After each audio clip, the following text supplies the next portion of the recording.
Hello students.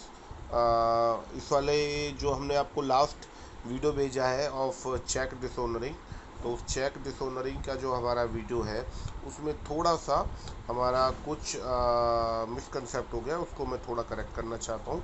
Check डिसोनर on डिसोनर के case में देखिए, पहले तो ये सेक्शन 138 टू 140 होगा, और ये जो लिस्ट हमने दी थी और हमने बोला था कि ये जो लिस्ट में ये जो कॉस्ट दिए गए हैं और इनमें अगर चेक रिटर्न आता है तो ये they are not leading to the legal offence. इसमें कुछ थोड़ा सा गलत हो गया है। इसमें सभी ऐसे कॉजेज नहीं हैं जो लीगल ऑफेंस को लीड नहीं करते हैं। कुछ कॉजेज ऐसे हैं जो लीगल ऑफेंस को भी लीड करते हैं, मतलब कि ड्रॉअर के अगेंस्ट केस किया जा सकता है। जैसे कि अगर जेन्युइननेस नहीं है चेक में, ठीक है, तो it can also lead to the legal offence, legal case against the drawer, ठीक है।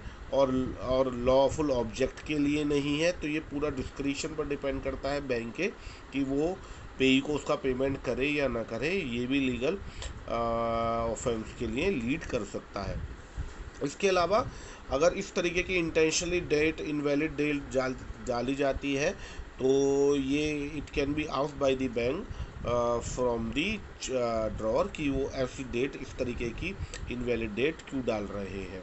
बहुत बार ऐसा होता है कि ये नो सिग्नेचर होते हैं, तो सिग्नेचर जानबूझकर इंटेंशनली ड्रॉअर नहीं डालते हैं, क्योंकि उनसे किसी दबाव में चेक बनवाया जाता है, तो भी बैंक पूछ सकता है कि उन्होंने साइन क्यों नहीं किया है, ड्रॉअर ने साइन क्यों नहीं किया है।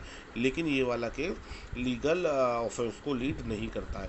तो जो मैं करेक्शन करना चाहता हूँ अपने पिछले वीडियो में, वो मैं स्पेशली करना चाहता हूँ doubting genuineness of the and the originality of the cheque. इस केस में हम लीगल ऑफेंस के लिए पेई कोर्ट में जा सकता है। अनलॉफुल ऑब्जेक्ट भी there may be, not sure, there may be a case also for the legal offence. इसके अलावा मैंने पिछले वीडियो में बोला था, उसको मैं फिर करेक्ट करना चाहता हूँ कि जो आपका स्टॉप पेमेंट है, काउंटर पेमेंट है, मंडेट काउंटर मंडेट पेमेंट कहते हैं, ये लीगल ऑफेंस को लीड नहीं करता है। अगर मैंने पिछले वीडियो में इसको लीगल ऑफेंस बोला है तो उसको प्लीज़ करेक्ट कर लीजिए। तो स्टॉप पेमेंट इंटेंशनली किया गया है ड्रॉअर के द्वारा, but it doesn't lead to the legal payment, ठीक है।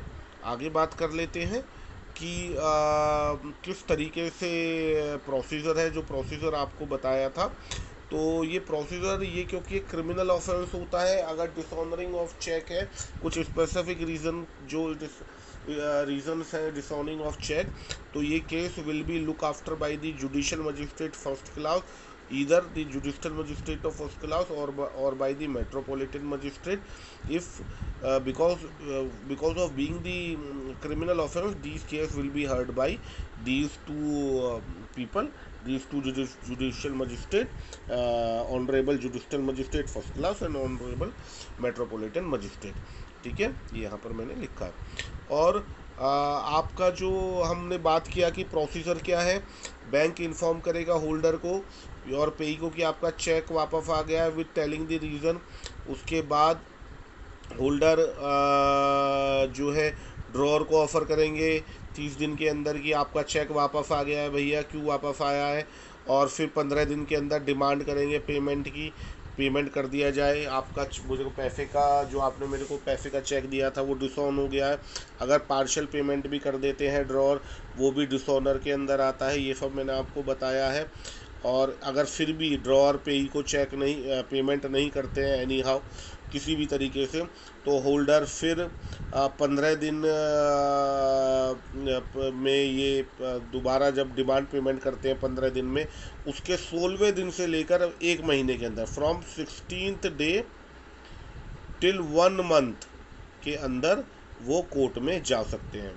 I repeat, from the 16th day, जो आपका 16th डे है जब डिमांड पे किया था 15 दिन के लिए, 16th डे से लेकर 1 महीने के अंदर, देखिए लिखा है 1 month time from 16 day, 16th day से लेकर 1 मंथ के अंदर जो है होल्डर वो जा सकते हैं कोर्ट में अगेंस्ट दी ड्रॉअर केस करने के लिए।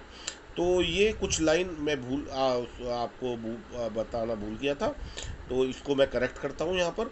तो प्लीज़ आप इस वाले वीडियो को भी साथ में क्लब करके देखिए हमारा जो प्रीवियस वीडियो है, और then finally it will be completed. और इसके बाद हमारा ये नेगोशिएबल इंस्ट्रूमेंट ऑलमोस्ट हमारा कंप्लीट हो जाता है। ठीक है, thank you so much and have a nice day.